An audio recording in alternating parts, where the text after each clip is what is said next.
Shalom, shalom peuple du Seigneur. Nous sommes très contents de nous retrouver encore devant vous après quelques temps d'absence. Dans cette émission Instant Parole Parlée, nous venons pour l'édification de vos âmes, ce qui est notre travail principal que le Seigneur Jésus-Christ, notre Maître, nous a laissé.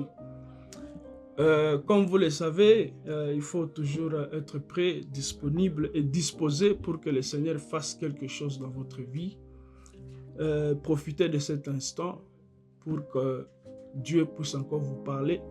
Vous savez que chaque parole dans la Bible est inspirée, chaque écriture est inspirée, je voulais dire. Et aujourd'hui, nous allons lire dans Matthieu chapitre 14.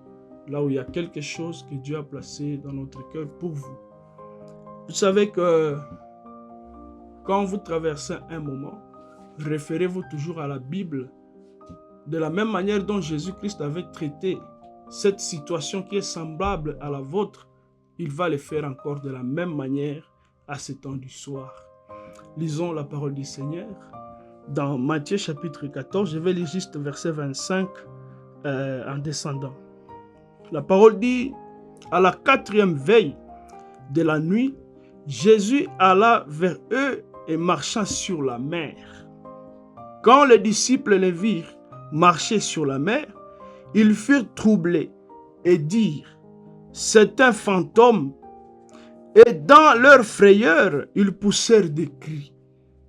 Jésus leur dit aussitôt, rassurez-vous, c'est moi, n'ayez pas peur. Amen, amen. Que Dieu bénisse la lecture de sa parole. Voilà, nous venons de lire dans Matthieu où la parole nous montre comment est-ce que Jésus-Christ était venu au secours des disciples. Avant cela, Jésus avec ses disciples, ils étaient dans une fête. Ils avaient mangé du pain et là-bas Jésus-Christ avait accompli un miracle de la multiplication du pain. Les gens ont mangé à leur faim. Les gens se sont rassasiés comme pas possible. Mais après cette cérémonie, après cette fête, il y a l'autre étape qui avait suivi. Et c'était maintenant l'étape où Jésus voulait laisser les disciples aller eux-mêmes dans la barque. Les disciples sont partis et Jésus, lui, il est parti se cacher quelque part pour prier et pour parler à notre Dieu, le Père qui est au très haut des cieux. Les disciples sont montés dans la barque et Jésus-Christ a gravi la montagne pour aller prier. Maintenant, lorsque les disciples étaient en train de flotter, la parole dit qu'au milieu de la nuit, il y a eu un vent qui commençait à souffler. Ce vent-là, nous croyons à un prophète à ce temps du soir que Dieu a envoyé pour venir nous donner l'interprétation de cette parole que je tiens entre mes mains, qui est la Bible. Et ce prophète s'appelle William Marion Branham. Il est en train de nous dire que ce vent qui avait soufflé, c'était un vent empoisonné par le diable, qui devait déstabiliser ses disciples, qui devait les amener même jusqu'à la mort. Mais Jésus, étant à distance, il connaissait tout cela. Les vents commençaient à souffler. Les disciples commençaient à avoir peur et ils commençaient à crier « Seigneur, nous mourons ». Ou ils commençaient à penser que le Seigneur Jésus-Christ les a abandonnés. Mais remarquez que Jésus ne peut jamais abandonner ses enfants. Même s'il était au-dessus de la montagne, il savait qu'il y a mes enfants qui sont en train de flotter dans la mer à cet instant. Et c'est de cette même manière que je vais te dire aussi que peu importe la situation que tu traverses, le moment difficile où tu commences à penser que Jésus-Christ t'a abandonné, il ne te connaît pas, je vais t'informer en ce moment que Jésus-Christ n'abandonne jamais, alors au grand jamais ses enfants. Jésus connaissait cette situation. Les disciples étaient là dans la barque, le vent commençait à souffler, c'était un vent fort qui était en train de les emporter, ne savait plus être stable. Laissez-moi glisser quelque chose là-bas. Ce vent qui souffle, ça vient déstabiliser les enfants de Dieu. Ça peut être un vent de la mésattente qui veut créer des conflits entre frères et sœurs. Un vent empoisonné qui veut te montrer que ce frère, comme il n'est pas de ton église, tu ne dois pas communier avec lui. Un vent fort qui veut te troubler, qui veut t'amener à haïr même ton prochain. C'est l'œuvre du diable, c'est le vent qui souffle dans la mer. Ne te laisse pas emporter par cela. Amen, amen. Écoutez, Jésus-Christ était prêt à venir les secourir. Ils étaient dans la barque.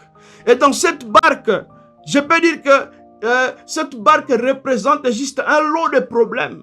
Un paquet de soucis qui sont en train de te malmener. Ça peut être, cette barque pour toi aujourd'hui, ça peut être la maladie. Cette barque où le vent est en train de souffler, pour toi, ça peut être la tristesse. Cette barque pour toi, ça peut être la souffrance, la douleur et que sais-je encore. Mais laisse-moi te dire que Jésus-Christ connaît ta situation. Il y a quelqu'un qui veille sur nous. Nous ne pouvons pas le voir avec nos yeux naturels. Nous ne pouvons pas le voir par cette vision parce que la parole nous dit que la vue, c'est un ennemi de la foi. Ce que nous voyons avec les yeux, cela n'est pas réel. Mais dans le visible se trouve maintenant le réel parce que notre Dieu lui-même, il est invisible. Jésus-Christ, lorsqu'il a entendu les cris de ses enfants, les cris de ses disciples qui commençaient à pousser un cri de détresse et de désespoir et commençaient à dire que Seigneur, sauve-nous ou nous allons mourir. Voilà maintenant l'instant où Jésus devait descendre. L'instant où Jésus devait intervenir. Le Seigneur Jésus-Christ est notre maître. Il intervient toujours à l'heure la plus sombre, où vous ne pouvez plus rien faire de vous-même, où vous êtes vraiment limité.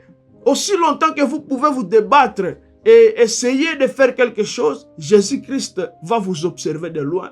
Il était au-dessus de la montagne, il observait. Lorsqu'il pouvait encore essayer de ramer, il pouvait essayer de faire quelque chose. Lorsque vous avez encore un peu de force, Jésus-Christ vous observe. Mais, arrivé à l'heure où vous poussez un cri de détresse, c'est-à-dire que vous êtes poussé à bout, voilà le moment pour Jésus-Christ d'intervenir. Et c'est là où nous venons de lire dans la Bible. Jésus est descendu et il commençait à marcher sur la mer. Chose qui était impossible, dit jamais vu nulle part ailleurs. C'était la première fois qu'un homme de chair marche sur les eaux. Jésus-Christ l'a fait et ses disciples étaient étonnés parce que c'est quelque chose qu'ils n'avaient jamais vu. Ils ne pensaient pas que cela était possible. Jésus-Christ a avancé. Les mêmes disciples qui criaient à Jésus au secours, ils l'ont vu venir, mais comme ils ne s'attendaient pas que c'est de cette manière-là qu'il peut venir les secourir, ils ont eu peur de lui. Voilà là où je vais tirer mon inspiration et je vais parler sur « N'ayez pas peur, c'est moi ». Jésus-Christ vous le dit, ce n'est pas moi, mais je répète les paroles de Jésus. N'ayez pas peur, c'est moi. C'est le Seigneur Jésus-Christ qui vient vous aider. Vous savez, nous avons un problème, nous les hommes. Chaque fois que nous sommes dans les difficultés, lorsque nous avons demandé quelque chose à Dieu, nous traçons nous-mêmes la voie par laquelle Jésus-Christ va passer pour nous venir en aide. Et nous, on pense que non, il va venir comme ça, il va envoyer quelqu'un, il viendra étant vêtu comme ceci ou comme cela. Mais sache que Jésus-Christ ne travaille pas de la manière dont nous le pensons, mais il a ses voies qui sont vraiment différentes à nos voies. Voilà pourquoi il était venu en marchant sur l'eau. Et les disciples ont commencé à avoir peur encore de Jésus. Et ils ont crié, voilà, c'est un fantôme. C'est un fantôme. Mais non, ce n'est pas un fantôme. Mais c'est votre secours qui arrive. C'est votre aide qui vient. Soyez calme, n'ayez pas peur, car c'est le Seigneur Jésus-Christ qui vient à votre secours. Cette maladie, Jésus-Christ va l'utiliser pour se glorifier. Ce chômage-là, Jésus-Christ va l'utiliser pour se glorifier. Et vous allez dire que réellement, Jésus-Christ est le même hier, aujourd'hui et éternellement. N'ayez pas peur, car c'est le Seigneur Jésus-Christ qui arrive. La situation qui vous tracasse aujourd'hui, c'est la voie pourvue par Dieu pour vous élever encore de plus. La maladie qui vous tracasse aujourd'hui, c'est la voie pourvue par Dieu pour vous amener encore à une autre dimension. Voyez Dieu partout. Prions le Seigneur Jésus-Christ. Peu importe là où vous vous trouvez, dans quelle situation, je vais dire un mot de prière. Soyez seulement dans l'atmosphère et ayez foi en Dieu. C'est tout ce qu'il faut. Seigneur Dieu Tout-Puissant, nous te sommes infiniment reconnaissants pour ce moment que tu viens de nous donner, de partager encore ta parole. Chaque âme qui vient d'écouter, s'il vient d'écouter ça à l'instant même où je viens de le dire, s'il va écouter ça même après des années, laisse que l'onction du Fils de l'homme soit toujours permanente pour bénir chaque âme, pour bénir chaque personne qui va écouter cette parole. Car cela ne vient pas de moi, mais cela vient de toi. Ôte la peur, la frayeur dans nos cœurs. Ôte, Seigneur, la panique. La peur, c'est une malédiction. Je chasse cette malédiction de la peur dans nos vies au nom puissant du Seigneur Jésus-Christ. Laisse que nous soyons confiants et que nous puissions savoir que tout ce que tu fais concourt pour notre bien. Et cela, c'est pour nous amener encore à une dimension supérieure. Accorde-le, Seigneur, au nom puissant du Seigneur Jésus-Christ, nous prions. Amen.